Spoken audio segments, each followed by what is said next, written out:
Now that you know how to meet the needs of your clients safely, and you've learned what to expect and how to anticipate those needs and utilize resources wisely, let's look at what you can expect when you get the call. While you may imagine taking the ERV cross-country to help the victims of some front-page disaster, most of the time that disaster will be a lot closer to home. And whether big or small, disaster assistance is important. 5-4 to number 3 floor. Be advised, this is a commercial building. This is the Queen's DAT team. We are heading to a 3-alarm fire, commercial fire in Brooklyn. Majority of this taped off, but maybe they'll let us in. We are the Red Cross. We're parked behind this fire truck here, right? The closer we get, the better.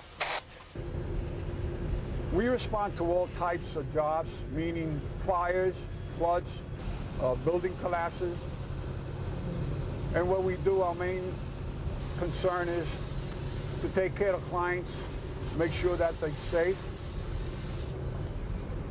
We'll be on duty from 6 o'clock in the afternoon till 5, 6 o'clock the next day. That will be a typical night for us. Part of the disaster action team here is to help assist the firefighters in making sure that they'll become dehydrated. So we serve them water and lemonade. The most important thing that we can do here, however, is make sure that the building behind me does not have residents in it. And if it did have residents in it, we would assist the people who are living here in making sure that they had a place to stay and that they had a meal and they had a roof over their head. That is our main focus as a disaster action team member.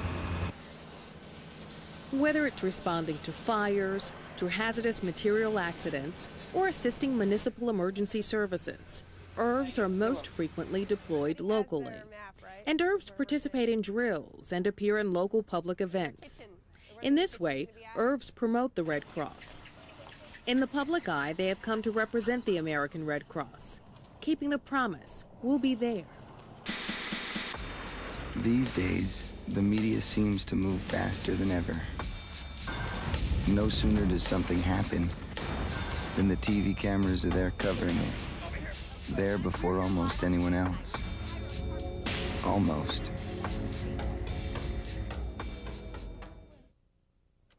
When there are larger natural disasters, tornadoes, hurricanes, or most often in the case of floods, emergency response vehicles are dispatched from their custodial chapters to locations throughout the United States. Okay, I'll go ahead and call the volunteers just to let them know that we may be putting them on standby when you call back. That call has traveled through a chain of command at national headquarters, sending out an alert and requesting the ERV and trained volunteers be ready. There are 3 stages of deployment for an ERV as a disaster is approaching. Hello? Alert, standby, and activation. Hey, Becky, how are you doing today? You receive a call from your home chapter requesting your services for ERV duty. Alert means be prepared to leave in 8 hours. Alert is the first call. They want to know if you are available to go on a disaster relief operation and how soon you can depart your home in order to go out on the disaster relief operation. Yes, Pat and I will be available to go and take the ERV. When you first get the call to go on alert, that means that you need to start preparing for leaving in the near future. Have we got all the bills paid? You need to pay your bills, you need to make sure that you close down your house in the same way you would when you're going on vacation. To give Mary a call about that. You need to take care of your pets. It's really important that you have all the prescription drugs that you're likely to need for a 3-week period. Standby is the second stage of notification. Hello? And they ask at that point in time, are you able to leave in a 4-hour period of time? At that time, we know that we're going to be leaving within a few hours. We will report to our chapter to do some paperwork and to get a travel voucher to cover the expenses that we will incur. There are some papers to be filled out.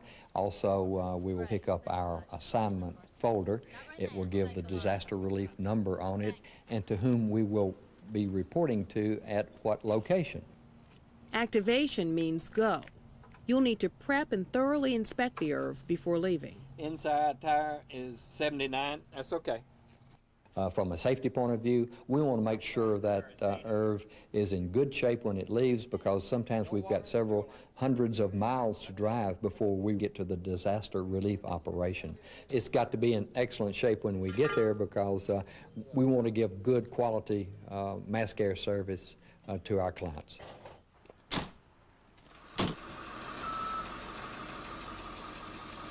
Okay, seatbelt. We're rolling. The adrenaline starts really flowing once you get your activation. And by the time you climb into a Red Cross ERV, it's kind of exciting. We should never travel more than 500 or 600 miles a day, and that would equate to 10 to 12 hours on the road. We don't want to get tired enough to impair our judgment. Safety is the key issue. Stop each night and check in with your contact person. Let them know your location and how you can be reached. Responding to disasters requires flexibility. Be prepared to change plans or your itinerary as the situation changes.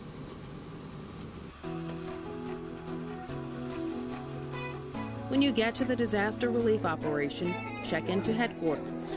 Left turn signal. Your vehicle needs to be checked into the operation as well and inspected by logistics. Right turn signal. Necessary repairs will be made, which ensures the vehicle is safe to operate for you and your clients. Things change very quickly on a disaster. Get oriented to the operation and learn about your assignment. This too may change as the situation dictates. To serve, your ERV needs to be prepped with supplies. Typically, the DR contracts with distribution vendors. ERVs get stocked and made ready to go on assignment. You and your ERV may be assigned to a specific kitchen. We have a few things that we need to discuss. You will meet your supervisor and get to know your fellow team members. You will be assigned a route or feeding run. You will then be working out in the field, but you will always have your supervisor and your team members to support you. When you're on your first few disasters, you're really not sure what's going on, and most of the time you'll have a more experienced crew that's been out on a number of disasters adopt you and take you under their wing and show you the way to do things. Sanitizing for our hands before we serve, we have to use this. When we first started, we made every mistake in the book. We did everything the hard way. And there'll always be an experienced crew somewhere that are more than willing to help you and teach you a lot of shortcuts. The camaraderie amongst ERV crews is one of the greatest things. You make some fantastic friends, and you're able to help the newcomers.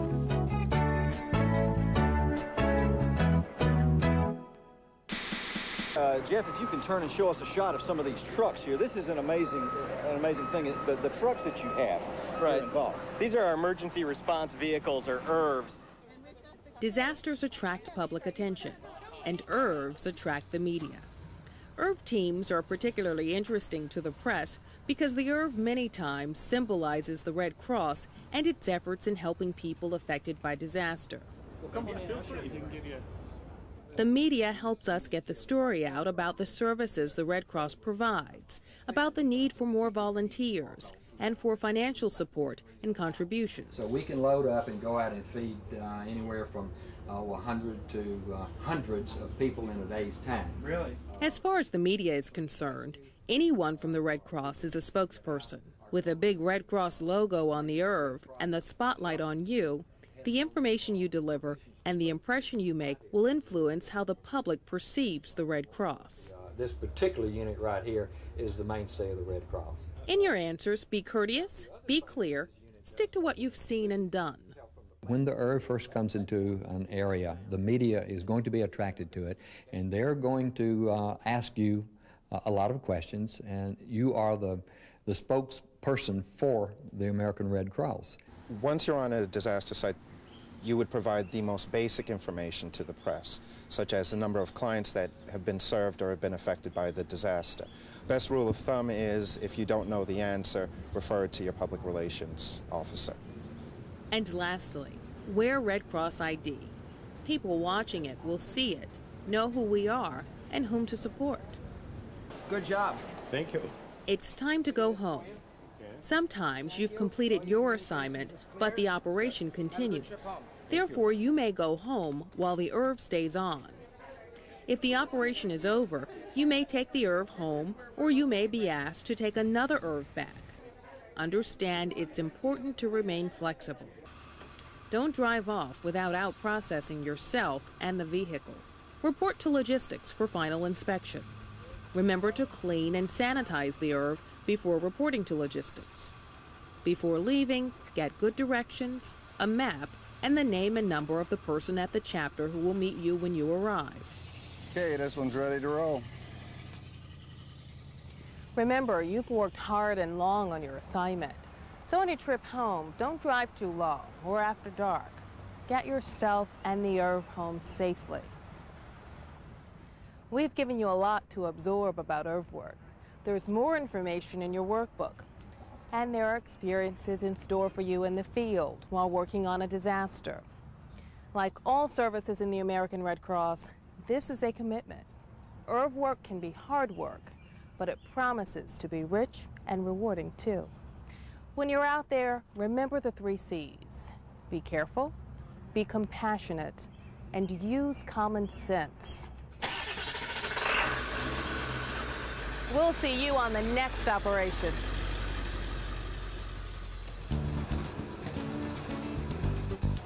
Sorry we ain't got time to pose, but we gotta move it out.